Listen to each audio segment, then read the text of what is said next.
I was hired as a camp counselor for the summer. The camp was nestled deep in the woods, far from civilization, a place where kids could disconnect from technology and reconnect with nature. The camp director, Mr. Harmon, was a stern but fair man who insisted on strict rules and schedules. He told us stories about the camp's history, but he left out the part that we would soon discover on our own. The first week went smoothly. The kids were lively and full of energy, and the other counselors were friendly enough. There was something off about the senior counselors, though. They were a bit too pale, their eyes a bit too hollow, and they seemed to disappear at odd times, usually after dark. One night, I decided to follow one of them, Rachel, as she slipped out of the cabin. She moved silently through the forest, almost gliding over the uneven ground. I kept a safe distance, trying to stay hidden.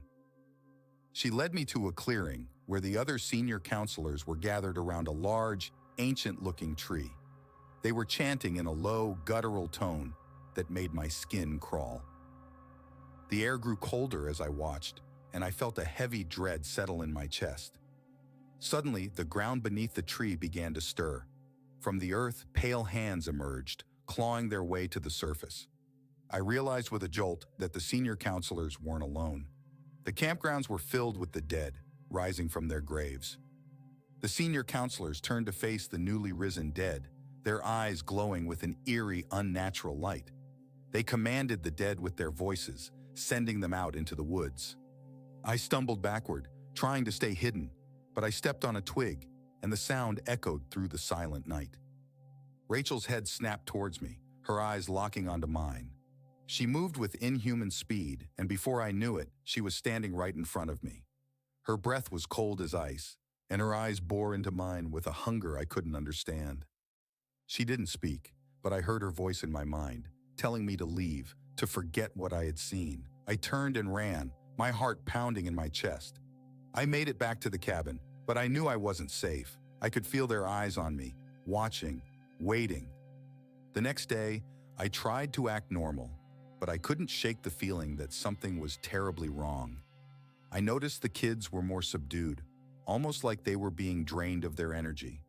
The senior counselors were always nearby, their hollow eyes following our every move.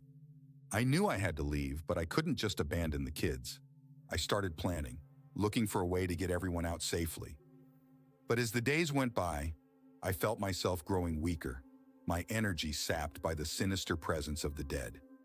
One night, as I lay in bed, I heard the chanting again, closer this time. I knew they were coming for me. I had seen too much, and now they couldn't let me leave. The door creaked open, and the cold air flooded the room. Rachel stood there, her eyes glowing in the darkness. I tried to scream, but no sound came out. She moved towards me, and I felt her icy fingers wrap around my wrist. She pulled me out of bed, leading me into the woods.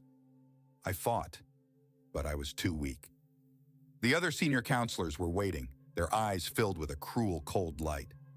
They surrounded me, chanting in that guttural language, and I felt the ground shift beneath me. The last thing I saw before everything went dark was the ancient tree, its branches reaching out like skeletal fingers. Now, I'm one of them, bound to the camp forever. We walked the woods at night, watching, waiting for the next unsuspecting counselors to join our ranks. The camp remains open, but it's not a place of joy and laughter anymore. It's a place of shadows and whispers, a place where the living dead roam.